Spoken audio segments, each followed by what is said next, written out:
Hey everyone, I'm Nishagni and this is Nishagni Tarot, where you receive inspired insights to create an empowered life. So I hope all of you are doing great and I hope all of your weekends are going very well too. So in today's video, I thought I'd do something a little different. I want to talk to you about a tarot deck that's been making huge waves in the tarot community.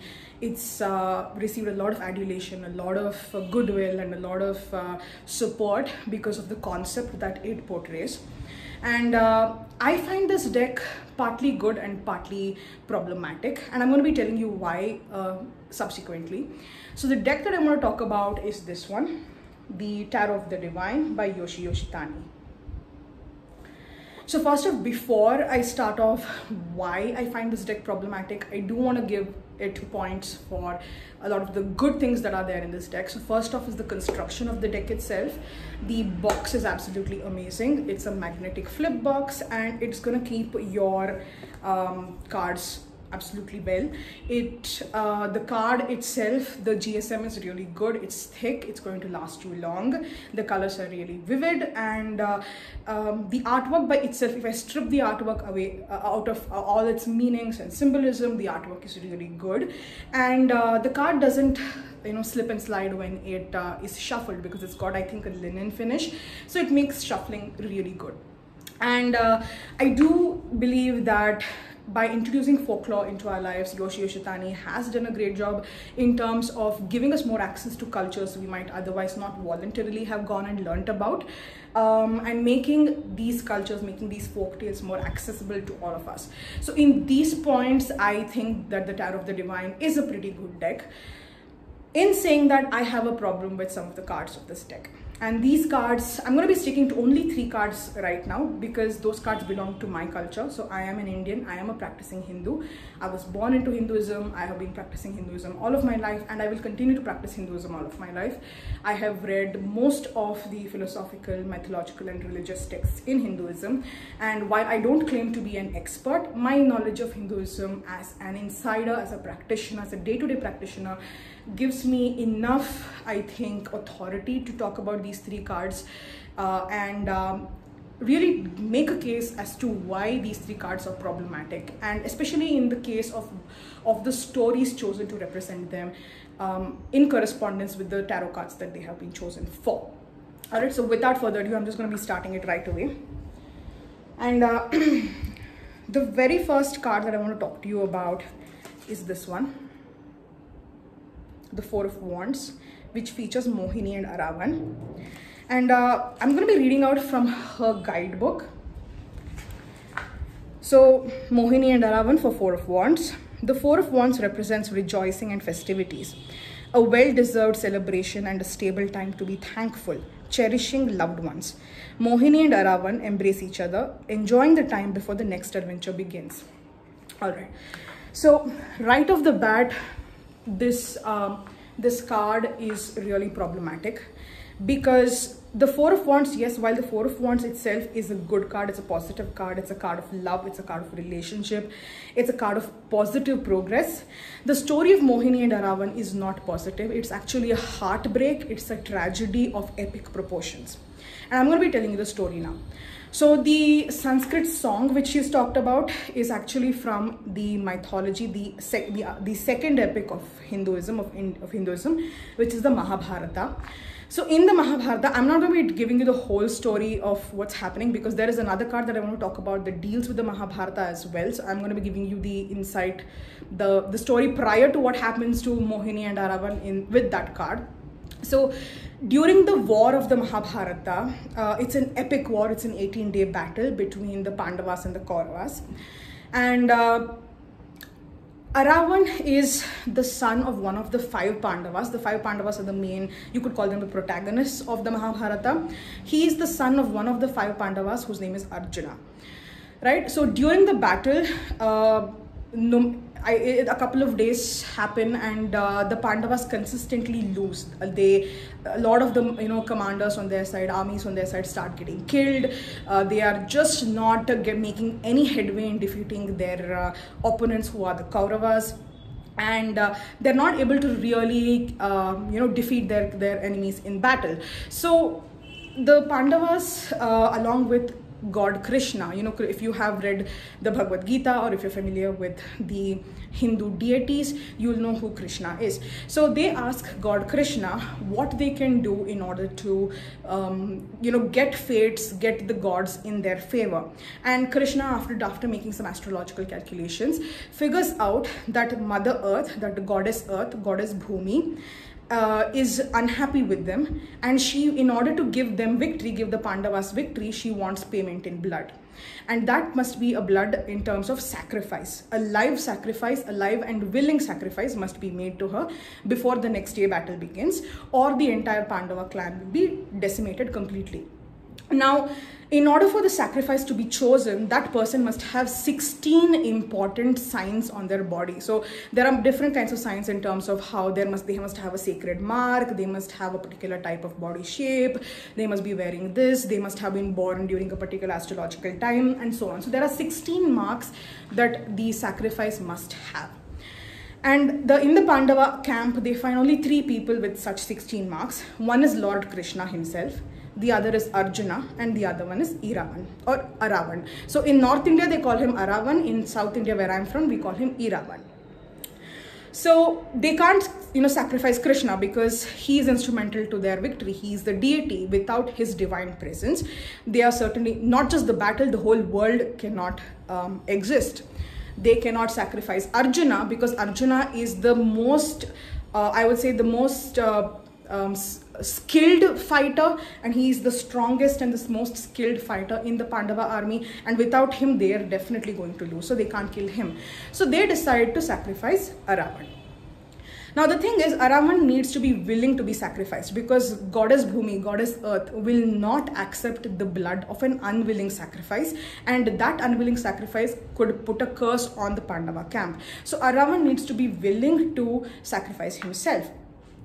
So he says, since it is my duty. So the thing is, in Hinduism, there is a huge focus on children obeying their parents.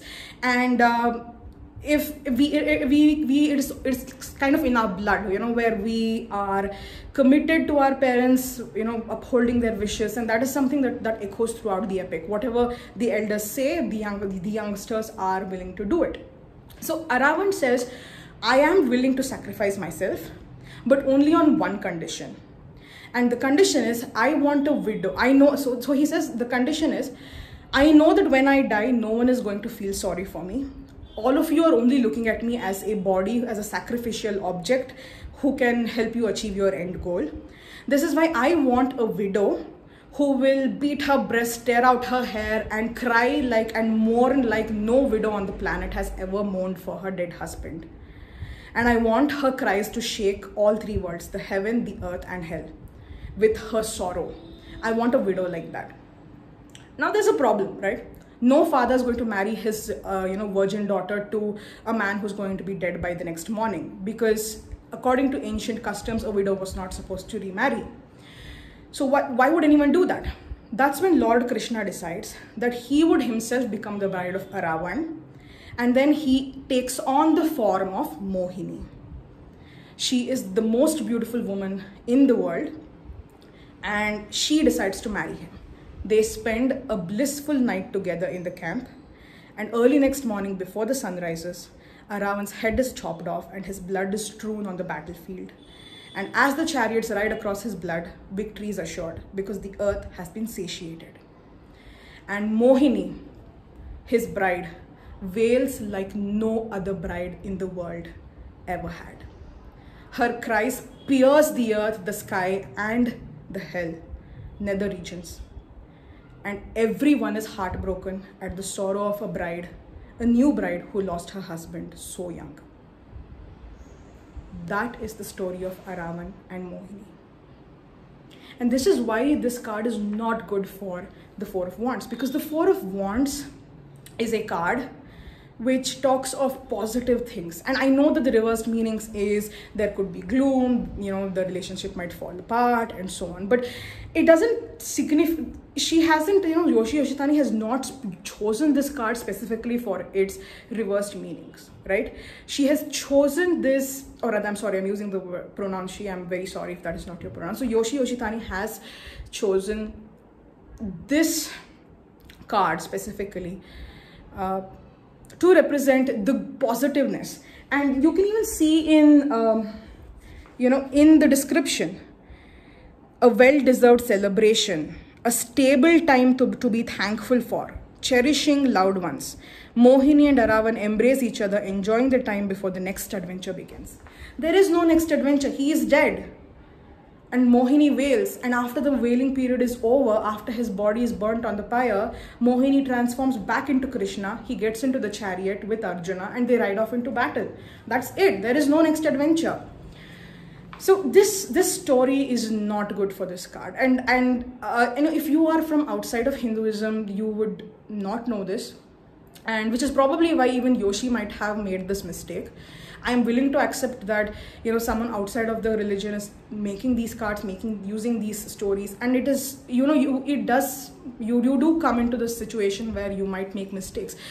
But at the same time, I can't excuse the creator for this mistake, because you are creating a deck for the express purpose of using folktales to prove or to showcase specific folktales as the archetypes of the tarot. You want to show that the Four of Wands is playing out in this folktale, but the Four of Wands isn't playing out in this folktales. This is more of a, Ten of Swords, Nine of Swords, or reversed world, tower moment. This is a card of sadness. This is a card of destruction. This is a card of unhappy endings, and it is not worthy of the Four of Wands. This is one of the cards that I have a problem with. The next card that I have a problem with is I don't want to seem very, I do admit that this deck does have certain plus points, and it can be very good for in cartomancy, and I will talk about that a little later once I cover all three cards that I want to talk about. But I'm just not really happy with the choice of stories for these cards. The second card that I have a problem with is the Five of Wands. So this card depicts the Pandavas. So remember I told you about how Aravan is the son of one of the Pandavas. So the Pandavas are 5 princes. And essentially the Mahabharata is a story of, if I have to drill it down to its very basic formulaic explanation, it is basically a war between two sides of cousins, the Pandavas and the Kauravas, and for land, for power, for kingdomhood, for kingship, right? There is so much more complexity in the stories themselves, but this is the most basic formulaic explanation of the Mahabharata. Now the Five of Wands, in the book Yoshi has written, the Five of Wands is represented here by the Pandavas, 5 brothers who embody unity in the face of conflict. The 5 brothers have been known to bicker and play fight, but they also care deeply for one another. A resolution to their strife comes only from good communication. Now, I have a problem with only as partly, so in the sense that they embody unity in the face of conflict, which is true. They work together like 5 fingers of a hand, and they work together to acquire their kingdom. But there is a problem here in terms of, in this section, the 5 brothers have been known to bicker and play fight, and also a resolution to their strife only comes from good communication. Now, the way I have understood based on what Yoshi has written in the guidebook, they bicker and play fight, and the only way that their conflict will be resolved is if they communicate very well. Now, that is hugely problematic because the Pandavas used to not fight. And this is mainly, and I'm not talking about this, and I know it seems crazy that, hey, you know what, siblings do fight. What kind of crazy shit are you talking, right? I am not talking in terms of our normal today's current brother-sister or sibling whatever relationship. I am talking about the Indian culture of complete devotion to the eldest male member of the family, and that is something that you see a lot in the Mahabharata as well. If the father is not present, that is, they have passed away, the eldest brother takes on responsibility of the youngsters, and the younger siblings have unerring loyalty and devotion to their eldest brother, and they do anything that eldest brother says. They follow every instruction. They do not defy them in any way.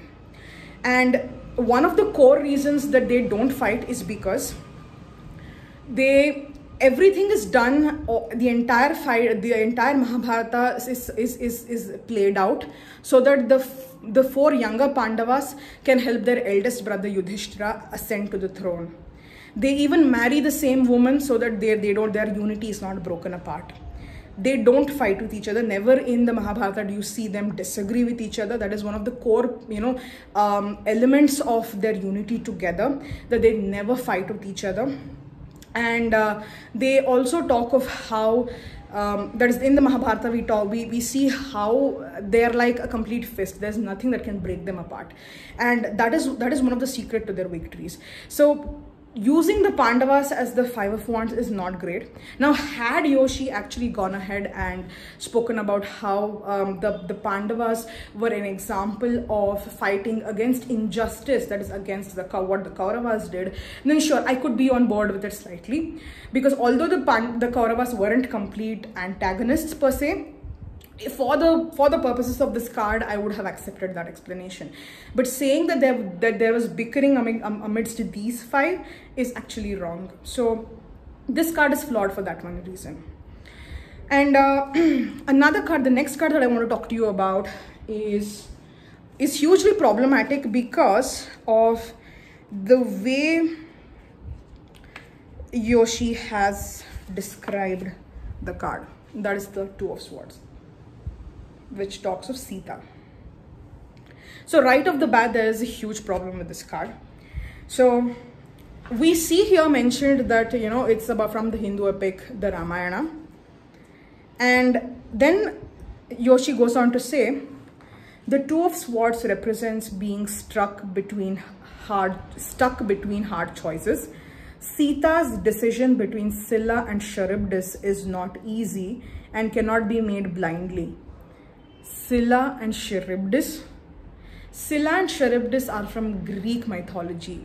You cannot say that I am going to be talking about a Hindu epic and then add Greek people, Greek characters, just, so that it makes your point.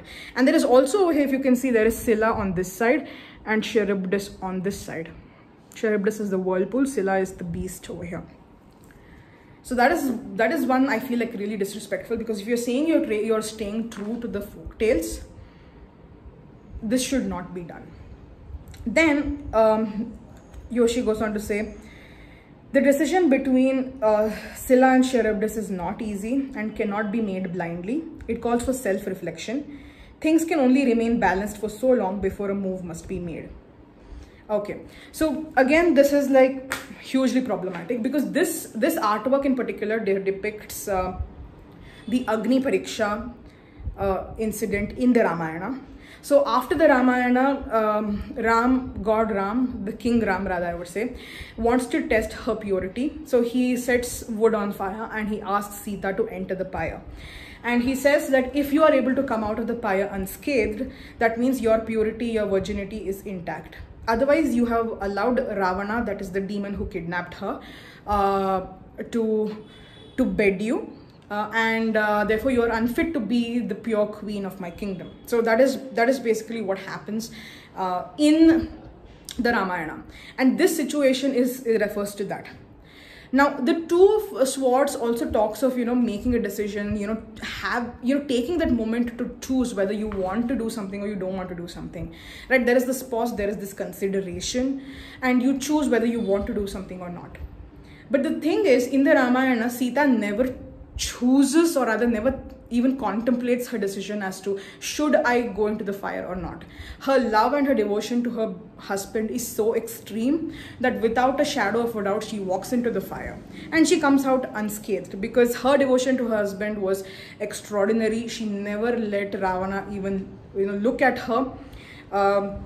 So there is during the time she was in captivity, she would always place a leaf in between them whenever Ravana would try to come and cajole her to give up her belief in her husband and to come with him to become his queen. So she would not let her kidnapper come anywhere near him. So and she wanted to prove this to her husband because her devotion and her love for her husband was so pure.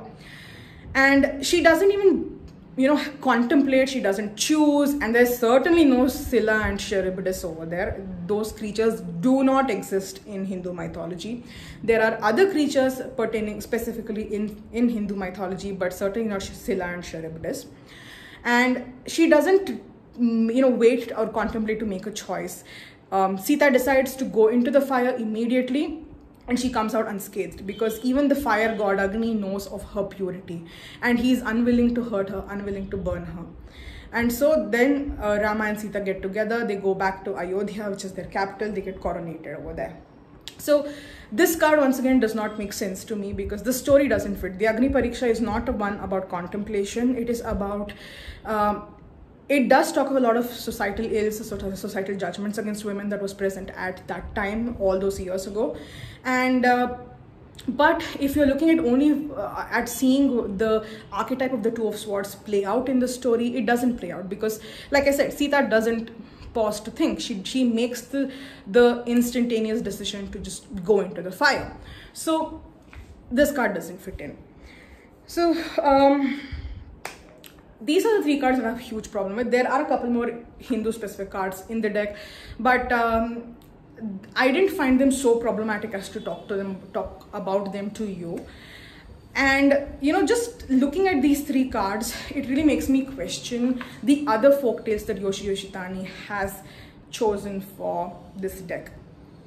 And it makes me wonder, whether there are problems in folktales from other cultures, because I don't know other cultures. That's why I'm refusing to talk about the other cards, and I'm only sticking to these three cards, because they come from my culture, they come from my religion, they come from the practice that I have been doing, I've been following all of my life. And so I see that there is a huge disparity between what the tarot card means, the archetype of the tarot, and the archetypes and the stories behind the folktales that have been chosen. And yes, it has made me question whether I can use this as a tarot deck, because I can't. I with all due respect to Yoshi Yoshitani, I cannot use this as a tarot deck. Instead, what I will be using this for, because I'm not going to discard this deck, I have paid good money for this deck, but I have found another way to use this, and that is mainly to focus on as an oracle deck. And that's mainly because our folktales have they encompass, each folktale encompasses the archetypes in the entire tarot deck and more, right? They encompass so many energies, they encompass so many complexities, that it's very hard to pin it down to just single card in the tarot deck. And so I'm going to be using this as an oracle deck, and I'm going to be using, when I pull this card, I'm going to be looking at the entirety of the folktale to try and not to distill the meaning into a single point like what Yoshi has done with this deck. Instead, what I will be doing is I'll be looking at what all lessons can I learn from this card. Even if they're opposing lessons, it will help me as an individual appreciate the complexity of life and become more empathetic towards various situations, various stations, various experiences. And that's why I feel like this deck can still be used. It is still usable, although it is not a good tarot deck. And I am terribly sorry for having to come as the bearer of bad news. I don't have any problem with Yoshi, the creator.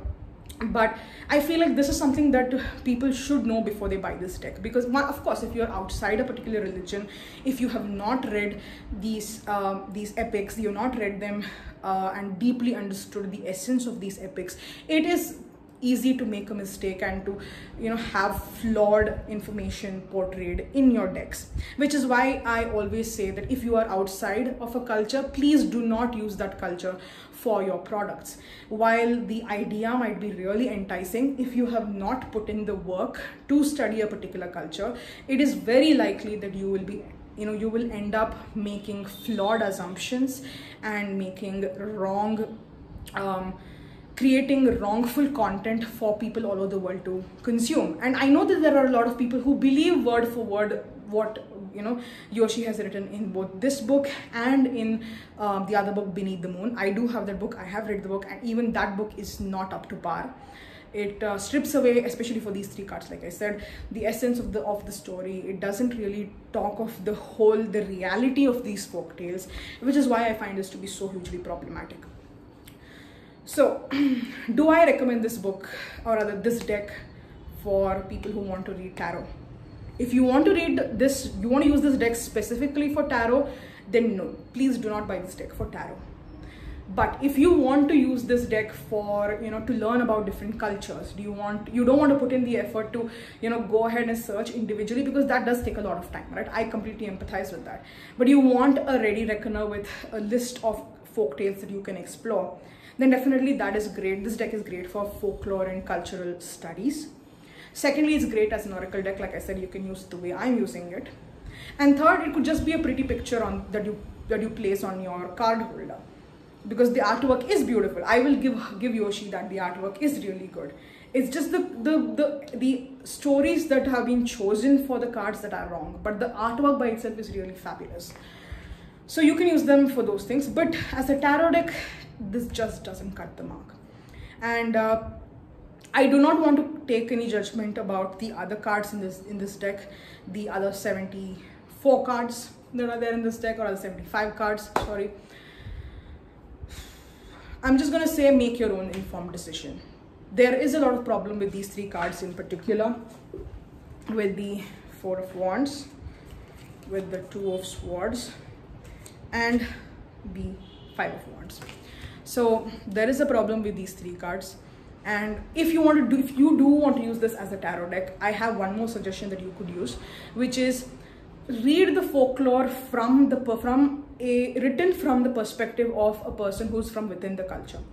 So for example, Devdutt Patnaik, Chitra Banerjee Devakaruni, Bibek Debroy, C. Rajgopalachari, all these people are just some of the many Indian writers who are living in India, who are practicing Hindus, who have created a lot of content, who have written books, who have both translated the ancient manuscripts and have written reinterpretations of the epics. So choose their books. Don't use a write-up by a foreigner who is outside of our culture, who is outside of the tradition, and whose understanding of these folk tales is minimal. So I know this is very, I'm sounding a bit harsh against Yoshi, but what I really absolutely hate, in the spiritual community, is when people outside of the culture come in and they capitalize on our stories, our mythology, our religion, our practices, and they send the wrong information out to the world. And I'm willing to accept that Yoshi Yoshitani may have not done this deliberately. This might have been a unknown error. Maybe nobody brought it to Yoshi's attention that these cards are flawed, and I hope one day Yoshi does get to watch my video, and in the reprinting of the new editions of this deck, that Yoshi is able to correct these cards, correct these mistakes, and redo them. Because like I said, the artwork is really good, the quality of the deck is very amazing. It's just that the stories don't match the cards. That's it. Alright, if you stuck around with me for so long, thank you so much for watching, and I'll see you again next time. And don't forget to subscribe to my channel. Have a wonderful weekend, everyone. Bye bye.